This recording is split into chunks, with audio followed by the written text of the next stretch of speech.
살면서 기준과 원칙이라는 것이 어느 분야에나 필요합니다. 기준과 원칙이 필요하다는 것은 알고 있지만 이렇게 꼭 반드시 필요한 사항이고 기준과 원칙이라는 것이 일, 사람, 삶 모든 면에서 반드시 필요하다는 것을 많은 사람들이 잘 인식하지 못하는 것 같습니다. 살면서 철학이 필요한 것은 남의 말, 남의 삶으로부터 자신을 지키기 위한 기준이며 일하면서도 비즈니스에서 기준과 원칙이 흐리하게 되면 언제든 망할 수 있고 관계에서도 남의 사람, 내 사람을 구분짓는 기준과 원칙이 없으면 언제든 사기꾼들과 어울리며 배신과 절망, 좌절을 수시로 겪을 수 있다는 것을 시간이 지날수록 절실하게 느낍니다. 나만의 생각과 기준, 그리고 선이 없어서, 그리고 그 선을 내가 인지하고 있지 않아서 남들이 선을 넘어도 기분이 왜 나쁜지도 잘 인식하지 못하는 때가 있었습니다. 주변 사람들이 하는 말에 기분이 상하거나 관계에 대해서 고심하게 되는 순간이 자신의 기준에 대해서 생각해 볼 타이밍입니다. 그러면서 내가 이런 사람이구나를 역으로 알게 되는 것 같습니다. 그런 과정이 시간이 흐르면 자연스럽게 기준과 원칙이 분명해지는 것이죠. 20대, 30대에 그런 기준과 원칙을 알고 실천하는 사람이면 매우 현명한 것입니다. 그리고 그 기준과 원칙이라는 것이 살면서 조금씩 변화할 수는 있지만 크게 바뀌지는 않을 것입니다. 그 기준과 원칙은 나의 정체성을 대변하는 것이니까요. 정체성을 찾는데 삶의 방향과 테두리를 짓는데 정말 많은 시간이 걸린 것 같습니다. 사주 구성이 결신들로 되어 있으면 이런 기준과 원칙은 쉽고 당연히 찾아지게 되고 사주가 흉신들로 구성되어 있으면 더 많은 시간과 관찰이 필요합니다. 그것은 나의 시선이 나에게 집중되어 있느냐, 나의 시선이 다른 사람들의 삶과 말에 집중되어 있느냐 하는 큰 차이가 있기 때문입니다. 나의 생각, 나의 삶을 다른 이들과 비교하며 다수의 어떤 것에 흔들리면서 나를 찾아가야 하고 결과도 그리 좋지 못한 흉신들의 비애입니다. 그리고 한 번씩 들어오는 길신 운세에 깨닫게 되는 것이죠. 바보같이 왜 그랬을까 하고요. 새로 맞이한 신사대운이 병화인 저에게는 정제와 비견운입니다. 길신운이죠. 정제는 나의 알토란 같은 내돈이고 비견은 오랜 시간 인연을 이어갈 가능성이 큰 인자입니다. 길신운이란 비약해서 이야기하면 정신 똑바로 차리는 제대로 사리분별이 가능한 그런 운기라고 할까요? 흉신의 눈으로 바라보는 세상은 그래서 늘 두렵습니다.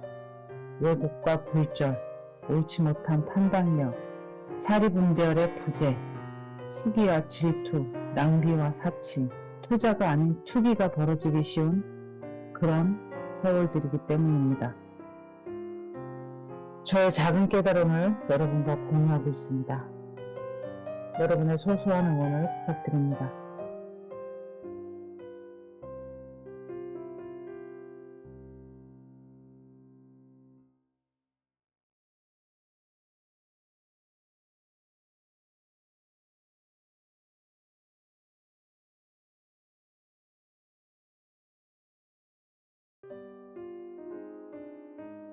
현이는 그래도 인성인데 왜 흉신일까 하고 생각하는 사람들이 많을 겁니다. 인성은 나를 살리고 나를 도와주는 대표적인 인자거든요. 정과 편은 반드시 구분해서 사주를 봐야 합니다. 흉신과 길신의 차이를 모르고 인성이니까 나를 생해주는 요소니까 무조건 좋을 것이다가 아니죠. 어떤 무인성의 사람이 그러더군요. 흉신이라도 좋으니 편인이라도 있으면 좋겠다라고 말이죠. 이렇게 비유해 볼까요? 평생 나를 괴롭히는 배우자가 그래도 없는 것보다 낫겠다라고 생각하시나요? 아니면 차라리 없는 게 낫다라고 생각하시나요? 모든 흉신들에 대해서 적용할 수 있는 비유라는 생각이 듭니다. 편관, 편인, 상관, 편재, 겁재 이 5가지 흉신들 차라리 없는 게 좋겠나요? 그나마 있는 게 없는 것보다 낫다라고 생각이 드시나요? 사주에 흉신들 몇 개를 가지고 있는 저는 이 흉신들이 좀 지긋지긋합니다. 흉신은 억제하고 눌러서 사용해야 합니다. 흉신이 날뛰게 되면 그 사주팔자의 당사자가 어떤 해를 입을지 당해보지 않은 자는 모를 겁니다. 편관은 언제 날아올지 모르는 모든 생사가 달린 문제들이죠. 편재는 돈과 관련된 어려움들이 발생될 수 있는 요소이고, 겁재의 흉함은 뺏고 뺏기는 과정에서 분명해집니다. 상관은 남보기에 멀쩡한 내 남편, 내 직장이 그렇게 모자르게 보일 수가 없는 눈을 가지고 있습니다. 편의는 생각과 감정을 조종하는 컨트롤 타워인데, 이 너무나 주관적인 삐딱한 생각이 자신의 복을 갉아먹으니 흉신이라고 할 만합니다. 정의는 내 생각이 틀릴 수 있다라고 가정하지만 편의는 내 생각이 맞다를 고집합니다. 그리고 환상, 망상, 소설을 더해서 그 내 생각이 맞다. 그래서 이런 조치를 취하는 게 맞다라고 생각해서 정말 남들이 말하는 이상한 말과 행동을 하게 되는 것입니다. 사주 구조에 따라서 가스라이팅의 주범이 되기도 하고 사이비 종교에 빠지기도 합니다. 판단이 제대로 서지 않는 사람 옆에서 겪을 수 있는 모든 종류의 흉함이 옆 사람에게까지 전파되고 자리 잡게 될 수도 있죠. 같은 편의끼리 모이면 하나의 큰 집단이 되면서 깨지지 않는 성 같은 난공불락의 이념과 신념의 그룹이 될 수 있습니다. 그들만의 세상이 펼쳐지는 것이죠. 흉한 것은 억제하고 눌러줘야 한다는 것을 다시 이야기합니다. 편의는 편재로 억제하고 그 자기만의 세상에 현실감을 더해 주어야만 그래도 사랑구실하는 것처럼 보일 수 있습니다. 쉽지 않습니다, 흉신들. 여러분의 소소한 응원을 부탁드립니다.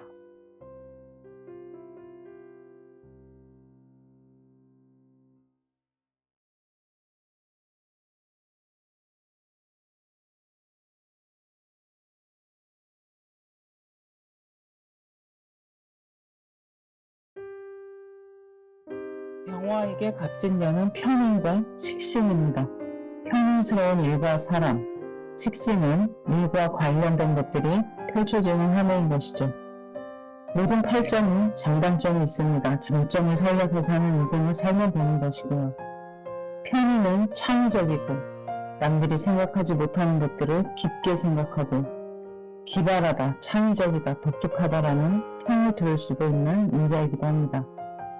단점이라면 너무 자기 생각에 몰입되어 객관화되지 않으면, 그리고 다른 사람들에게 배척당하면 고립되고 창의가 아니라 오히려 낡은 생각처럼 대접받게 된다는 것이죠. 매우 오래된, 낡은, 쾌쾌한 과거 같은 느낌을 줄 수도 있습니다. 편의는 재화와 재호를 통해서, 그리고 극작용을 통해서 비현실성을 좀 깨줘야 합니다. 그래서 편인과 편재는 한 쌍이라고 하는 것이죠. 편재가 없는 편인은 그야말로 꽉 막힌 변비 같은 융통성 없는 자기 고집과 생각에 갇혀서 답답하기만 합니다. 그리고 한치의 의심도 하지 않습니다. 자신의 생각이 틀릴 수도 있다라는 의심 말이죠. 편인이 심하게 되면 종교, 정치 등의 신념이 너무 강해서 주변 사람들과의 마찰이 일어날 수도 있습니다. 내 이념과 신념이 맞으니 내 말을 들어라 하는 주장을 하게 되면서 말이죠. 2024년 병화에게 갑진년은 그런 한 해인 것입니다. 낡은 것의 향연이 펼쳐지고 있습니다. 집도 낡아 보여서 이사를 결정하고 주변 인연도 그렇게 고리타분하게 보일 수가 없습니다. 자동차도 10년쯤 되니 낡아 있고요. 병화는 목을 키우는 사명을 가지고 있지만 간목을 선호하지는 않습니다. 그래서 영리적으로 해석할 때 병화는 을목을 짝으로 봅니다. 합이 잘 맞는다고 볼 수 있습니다. 어쨌든 간목도 목이라 다른 행동사회보다는 조금 낮게 느껴질 수 있지만 정신적으로 편의는 생각이 많아지게 하는 요소라서 전혀 없이 잠을 잘 잘 수 없다거나 이 생각 저 생각이 많아졌다거나 걱정이 쌓인다 하는 것을 아주 매우 뚜렷하게 느끼는 갑진년을 보내고 있습니다. 정인을 주로 사용하는 저는 편인이 들어오면서 이렇게 생각의 혼란이 더 가중되는 듯 합니다. 그리고 주변에도 편인들이 더 많이 보입니다. 정인과 편인. 단 한 글자 차이지만 그 차이는 정말 크다는 것을 꼭 기억하면 좋겠습니다. 발을 정, 열을 사용하는 결신들과 편향될 편자를 사용하는 흉신들은 모양은 비슷하지만 그 에너지의 방향과 색깔이 다른 도형 같다라는 생각이 듭니다. 같은 모양과 모습인 것 같은데 왜 저러지? 이러고 서로 정과 편을 보고 있는 것이죠. 같은 대기업의 단위로 있더라도 정관과 편 간의 행태가 승진하는 모습이 일하는 태도가 일의 종류가 다르다는 것과 유사한 이야기입니다. 저는 너무 생각이 많아져서 괴로운데 여러분의 갑진년의 시간은 어떤 모습이신가요? 여러분의 소소한 응원을 부탁드립니다.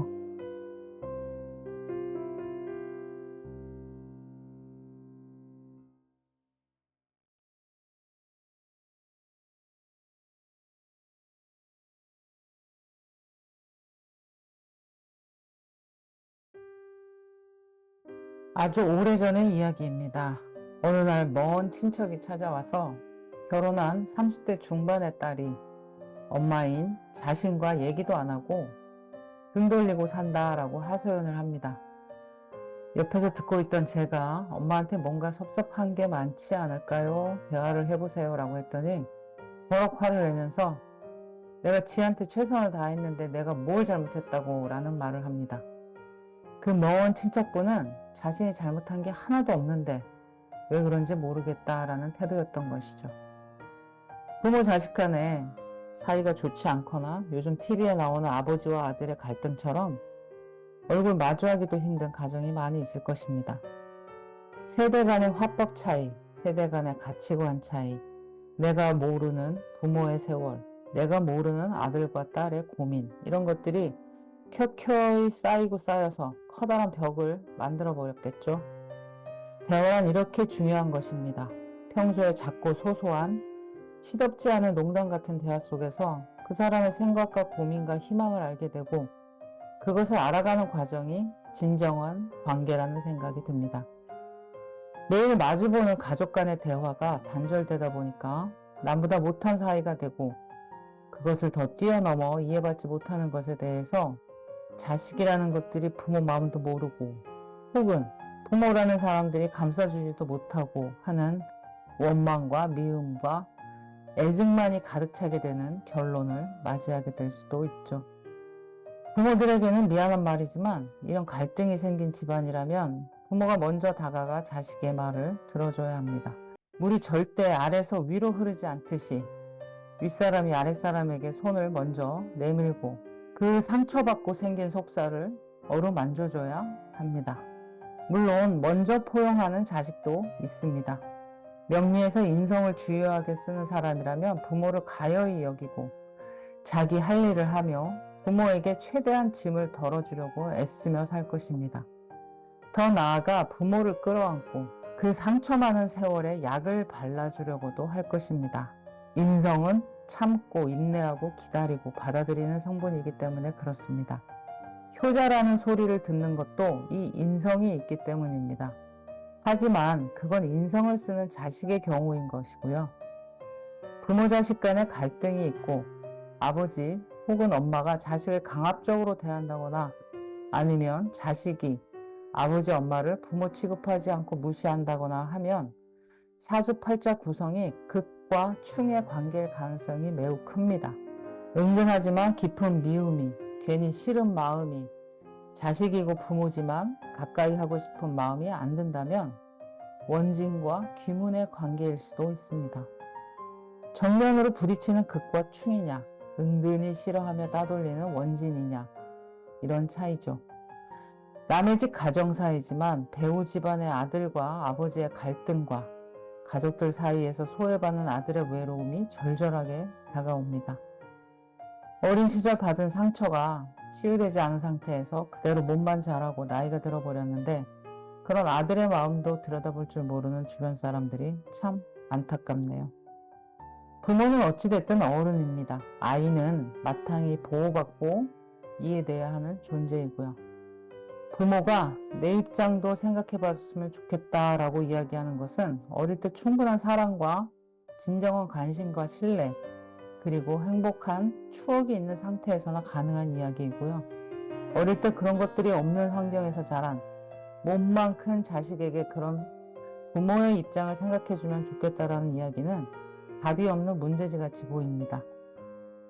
극과 충의 관계든 원진 귀문의 관계든 부모 자식 간의 관계가 늘 적대적이라면 자식은 빨리 독립하는 게 좋고 가끔 보면서 사는 게 맞습니다. 아마 처음에 이야기했던 먼 친척분과 그 딸의 관계도 공감과 교감의 교차 지점 없이 평행선처럼 달리지 않을까 싶은데요. 상처받은 아이를 품고 있는 어른이 부모에게 듣고 싶은 말은 아들아, 내가 모질어서 그리고 상처 줘서 미안하다라는 말입니다. 어린아이들은 무조건 보호받고 사랑받아야 합니다. 진짜 사랑을 받지 못한 상처받은 아이는 나이 80의 노인의 모습에서도 망령처럼 나타나게 되니까요. 여러분의 소소한 응원을 부탁드립니다.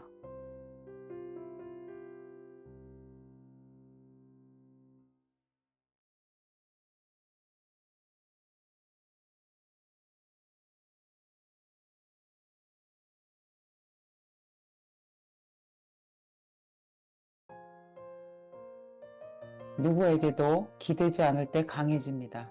명리에서는 비견과 겁재가 독립과 주체성을 담당하고 있는데 이 비견과 겁재가 퇴화하게 될 때 많은 사람들에게 둘러싸임과 동시에 독립심과 자주적 주체성이 크게 됩니다. 겁재와 비견은 일간의 근과 뿌리이며 일간이 지탱할 수 있는 근거가 되는데 이들이 퇴화하다는 것은 주변에 사람이 끊이지 않는다 혹은 너무 독립적이다라고 볼 수 있습니다. 굉장히 모순된 이야기처럼 들리죠?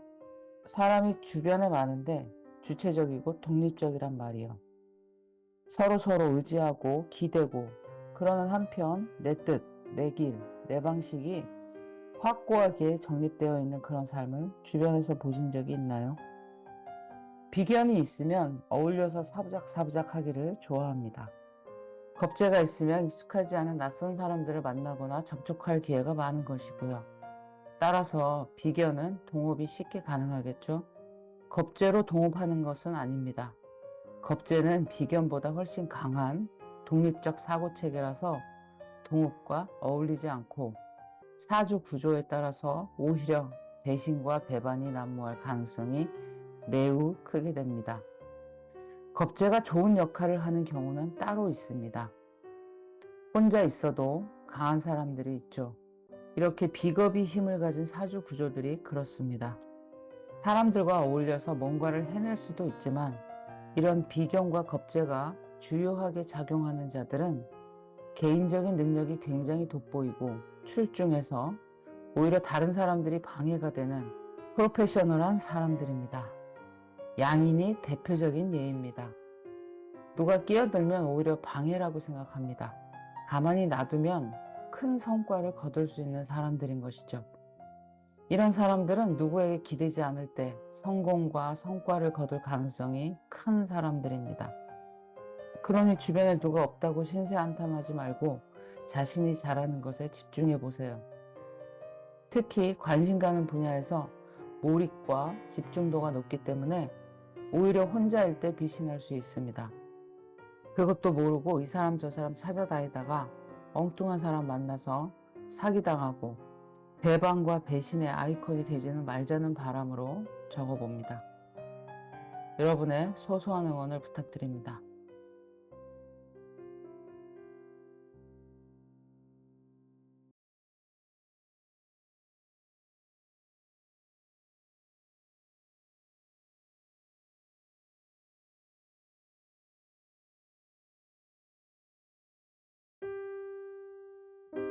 어떤 사람을 만나면 차분해지고 잔잔한 호수 같은 마음이 듭니다.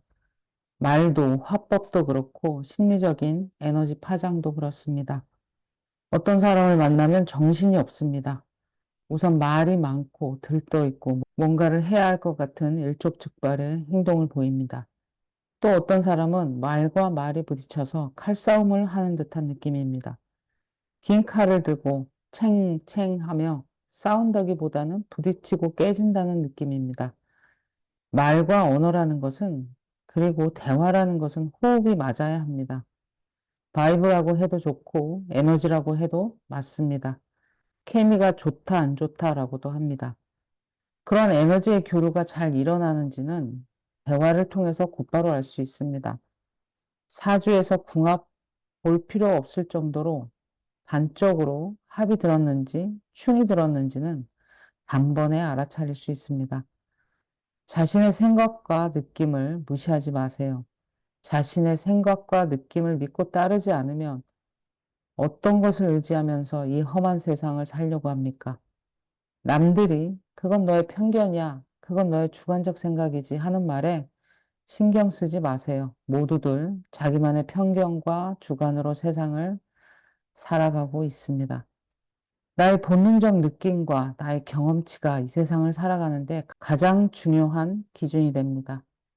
수십 년 된 친구라도 그런 나의 정체성과도 같은 신념과 믿음과 기준을 해치려고 한다면 그 사람과의 인연을 다시 한번 생각해 보세요.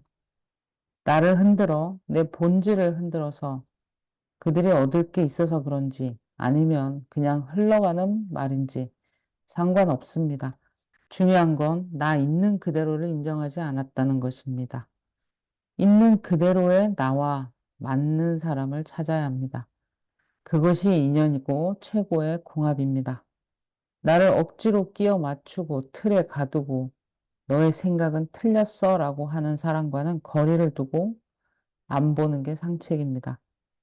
그런 말을 하는 상대방 대부분은 자신의 생각이 틀린지도 모르고 건방지고 오만하고 교만함으로 선을 넘는지도 모르는 자들입니다.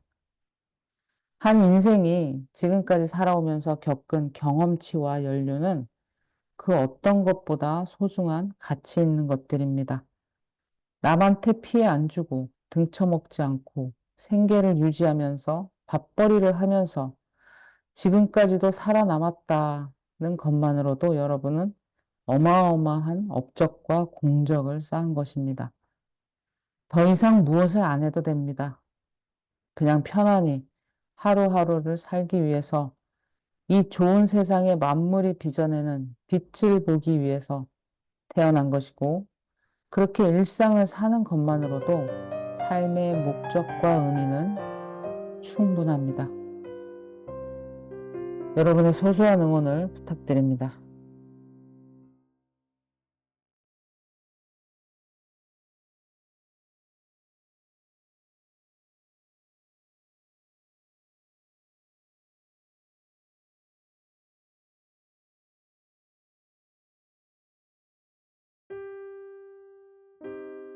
어떤 사람이 그립던가요? 나에게 정을 주고 사랑을 주었던 사람이 보고 싶고 그립습니다. 어떤 사람이 그립다, 그 시절이 생각난다 라고 하면 그 사람이 그 시절에 나에게 사랑을 주었고 나는 사랑을 받았다 라고 생각할 수 있습니다. 즐거운 한때를 같이 보낸 친구들이나 가족들이 모두 그리운 것은 아닙니다. 그 대상이 아니라 그 시간이 그리운 것이겠죠. 사람이 그립다, 그 사람이 보고 싶다라고 하는 것은 즐거운 시간, 행복한 시간, 사랑을 주고받은 시간 모두를 포함하는 것입니다. 그 중에서도 그리움이란 사랑과 정이 깊이 포함되어 있어야 할 것입니다. 그 사람을 다시 보고 싶은 생각이 든다면 아마도 가을이 깊어간다는 소리겠죠. 그리고 어느 정도 마음의 평화가 찾아왔다는 소리겠습니다. 명리에서 이런 정과 사랑의 대표인자는 편인과 정인입니다. 사랑을 받지 못했다는 원망이 큰 것은 편인입니다.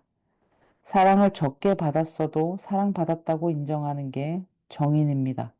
정인은 객관적이고 종합적이고 합리적인 선택을 할 수 있게 하는 매우 중요한 인자입니다. 정인이 퇴고할 때는 다른 이야기니 참고하세요. 편의는 말 그대로 편향되어 있는 사고체계입니다. 객관적인 사고가 아니라 매우 주관적이어서 남들의 오해와 눈총을 받을 경우가 많습니다. 정의는 네, 알겠습니다. 앞으로 주의하고 시정하겠습니다. 라는 수용의 말을 잘하고 누군가의 말을 잘 따르기 때문에 관의 사랑을 받는 것입니다. 정인을 가진 자, 일단은 예쁨 받고 사랑받을 기본 자세가 되어 있습니다. 표정도, 말도, 행동도 말이죠. 그리고 정인이라는 인자는 기품, 인품, 우아함, 고급스러움, 럭셔리, 지성, 점잖음, 자애심 등등 사람들이 마음속으로 그리는 그런 모습을 제대로 표현해내고 혹은 그렇게 살 수 있는 글자입니다.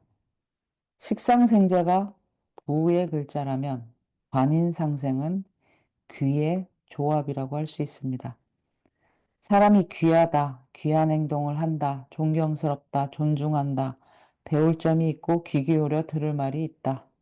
이런 말을 들을 수 있는 것은 이런 정인이 있어야 가능한 일입니다. 인성은 공중에 보이지 않는 사랑의 전파를 잘 캐치하고 받아들이는 안테나와 같은 역할을 합니다. 안테나가 있어야 누군가 나에게 던지는 사랑의 시그널을 받겠죠? 마치 봄날에 벌과 나비를 유혹하기 위해서 꽃봉오리를 활짝 펴놓은 것과 같은 혹은 전파수신을 잘하기 위해서 활짝 펴놓은 안테나를 연상케 하는 게 정인의 모습입니다. 정인이 편견 없이 넓고 크게 펴놓은 안테나라면 편의는 내가 원하는, 내가 골라서 수신하겠다며 좁고 깊게 뻗은 안테나라고 할까요? 정인이 퇴과하거나 정인이 재성으로 극을 심하게 맞았거나 정인이 원진과 결합되어 있거나 하면 제대로 된 사랑을 수신할 수가 없습니다. 그리고 정인은 정관과 짝이 됩니다. 편관으로 정인을 생하게 되면 잔뜩 고생시키면서 사랑한다고 하는 그런 모습이랄까요? 마음고생을 하는 사랑의 모습이라고 할까요? 어떤 영화에서 장애를 가지고 태어나 성질 나쁜 남편과 힘들지만 찐 사랑을 한 여주인공이 마지막 대사로 그러더군요. 사랑받았으니 그걸로 됐다 하고요. 그것이 정인과 편관의 관계가 아닐까 합니다. 차라리 그런 사랑 안 하고 말지. 그런 사랑이라도 받았으니 다행이다. 여러분은 어떤 생각이 드시나요? 정인이든 뭐든 사주팔자에서 글자가 충파, 해, 원진, 파극을 당하지 않고 제대로 그 역할을 할 때 사랑도, 돈도, 명예도 아름답게 꽃피울 수 있는데 나의 사랑, 정인이 어떤 모습으로 있는지 한번 알아보시는 것도 좋겠습니다. 여러분의 소소한 응원을 부탁드립니다.